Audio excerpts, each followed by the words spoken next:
City centre show में आपका स्वागत है। मुंबई से मैं हूं पूजा भारद्वाज। शो की शुरुआत बड़ी तस्वीरों के साथ कर रहे हैं। जैसा कि अंदेशा था और डर था, मुंबई से कुछ वैसे ही तस्वीरें तेज बारिश के दौरान नजर आई है। बेमौसम ये बारिश है, लेकिन अलग अलग इलाकों में आप देखिए किस तरह से पानी इकट्ठा होते हुए और अंधेरी सबवे की तस्वीरें आपको हम दिखा रहे हैं, जहां पर हर बारिश की तरह इस बार भी कुछ वैसी ही स्थिति है वाटर लॉगिंग की।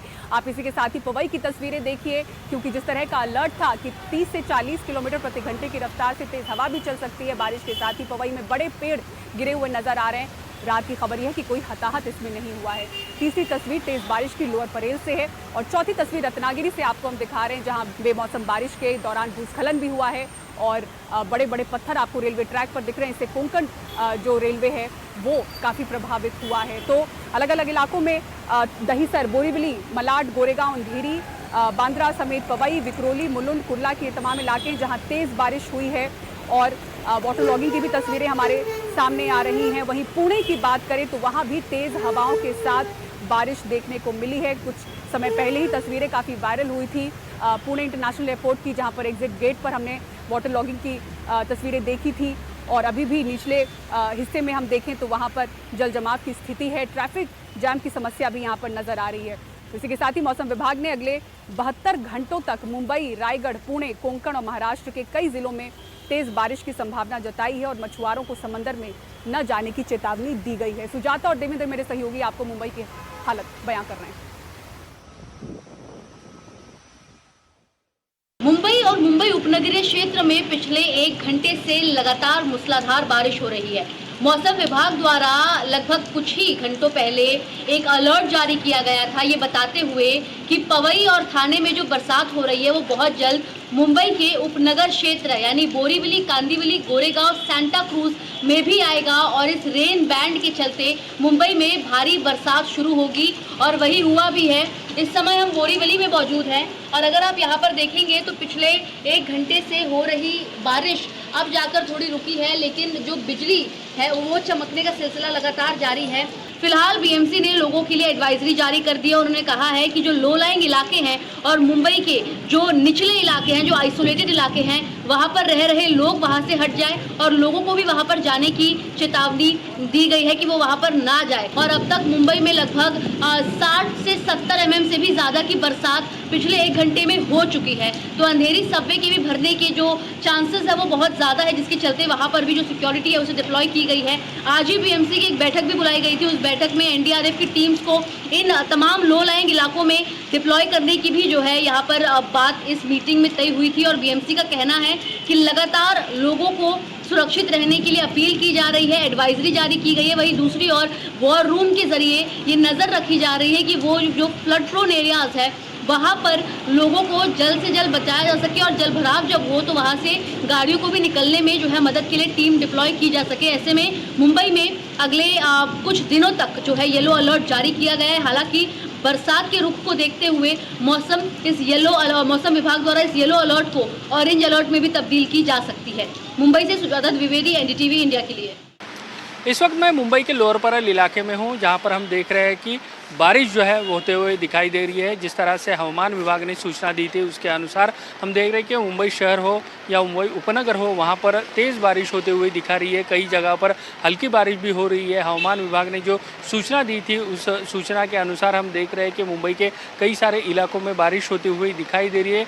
प्री मानसून ये बारिश हम कह सकते हैं, लेकिन अचानक हुई इस बारिश की वजह से हम देख रहे हैं कि लोग जो है थोड़े से हड़बड़ाए हुए दिखाई दे रहे हैं। अचानक से ये बारिश आई हुई है और जिस तरह से मौसम विभाग ने सूचना दी थी उसके अनुसार हम देख रहे हैं ये बारिश होते हुए दिखाई दे रही है। सिर्फ मुंबई में नहीं तो मुंबई के आसपास के इलाके हैं, महाराष्ट्र के कई सारे इलाके हैं, वहाँ पर भी ये बारिश हो रही है। और महाराष्ट्र के मुख्यमंत्री देवेंद्र फडणवीस उन्होंने भी कुछ देर पहले एक ट्वीट करके मछुआरों को भी सूचना की है, खास करके समुद्री जो इलाके हैं वहाँ पर किस तरह से प्रिकॉशन लेना चाहिए, इस प्रकार की भी सूचना जो है वो दी गई है। तो हम देख रहे हैं कि प्री मानसून बारिश जो है वो मुंबई में हो रही है और आने वाले कुछ दिनों तक इसी तरह की बारिश शायद से मुंबई या आसपास के इलाकों में होते हुए दिखाई दे सकती है। वीडियो जर्नलिस्ट कल्पेश सावर्डेकर के साथ मैं देवेंद्र कुलटकर, एनडीटीवी इंडिया, मुंबई। और मुंबई में रुक रुक कर तेज बारिश जारी है। ट्रैफिक समस्या भी कई इलाकों में नजर आ रही है। मेरे पीछे भी आप देख सकते हैं। अब बेंगलुरु की तरफ बढ़ते हैं और दिखाते हैं आपको कि बारिश किस तरह से मौत की वजह बनी है। इस बारिश ने 3 लोगों की जान ली है। कई इलाकों से वाटर लॉगिंग की तस्वीरें अभी भी आ रही हैं। प्रशासन खुद भी मान रहा है कि इस बार बारिश ने सारे रिकॉर्ड तोड़ दिए हैं।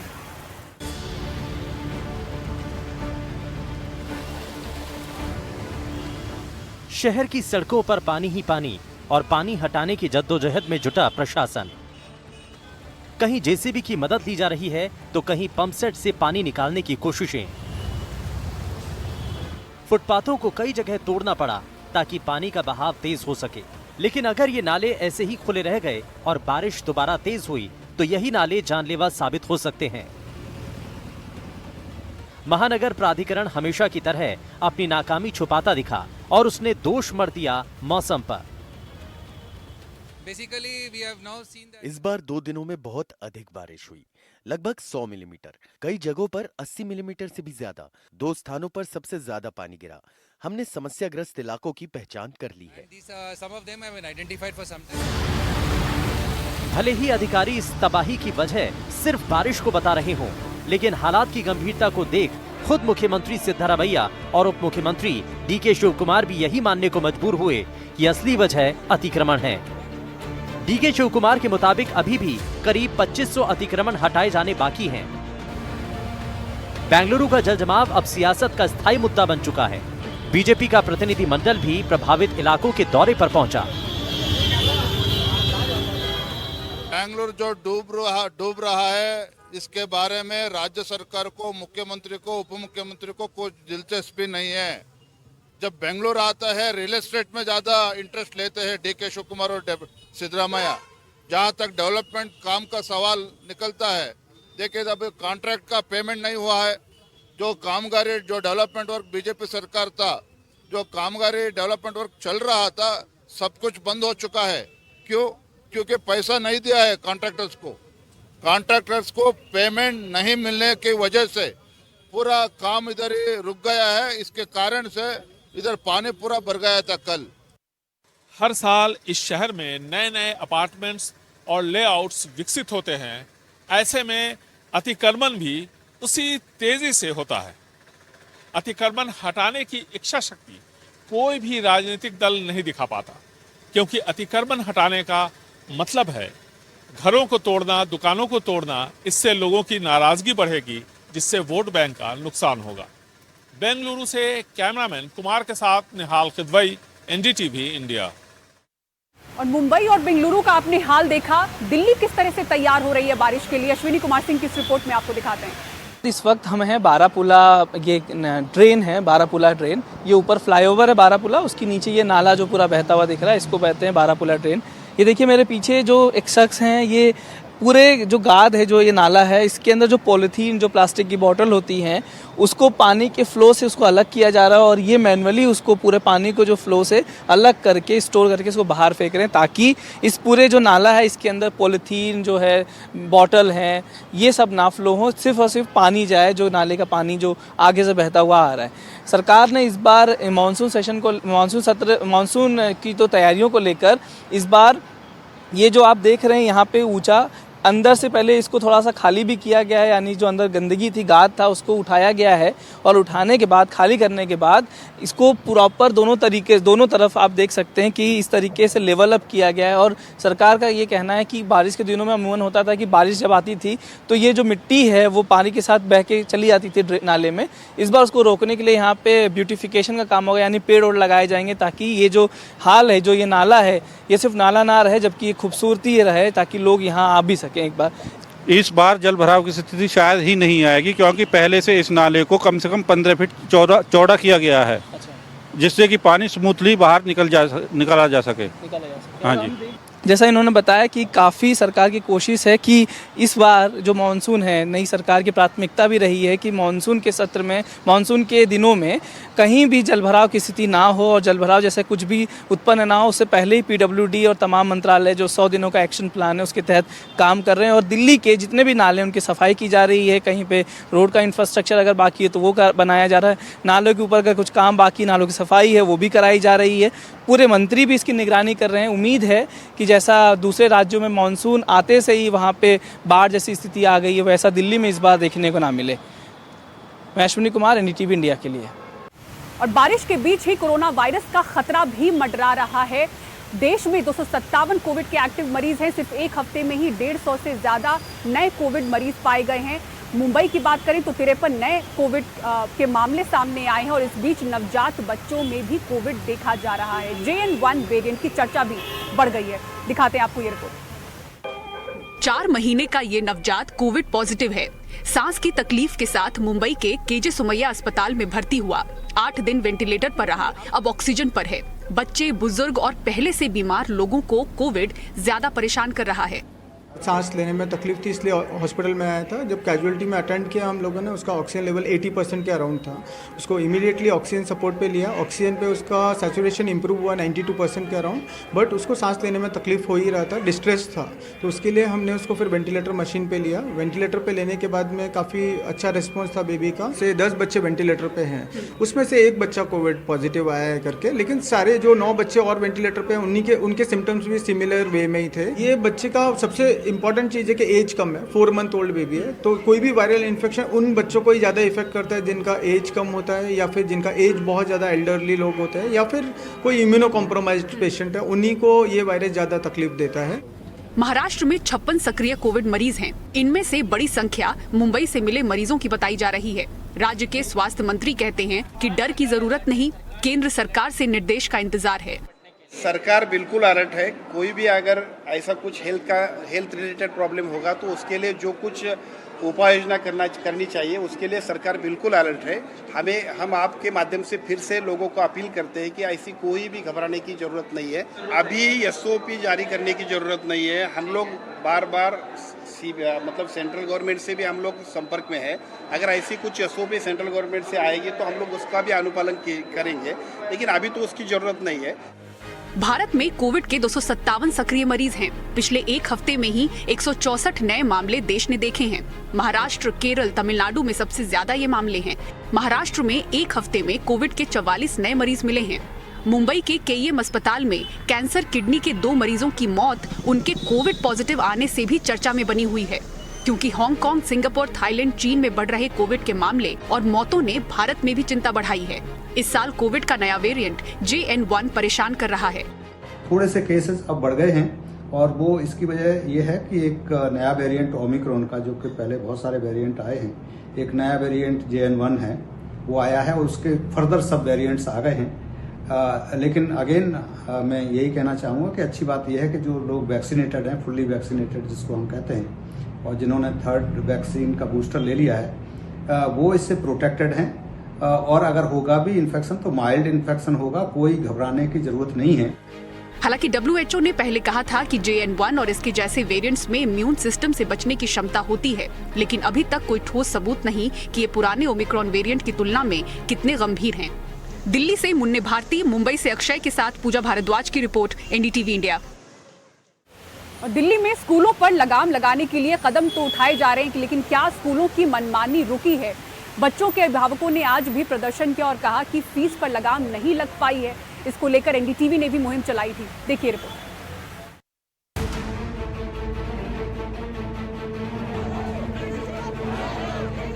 दिल्ली में पारा 40 डिग्री पहुंच रहा है, गर्मी सता रही है, लेकिन इन लोगों को स्कूलों ने भी परेशान कर रखा है।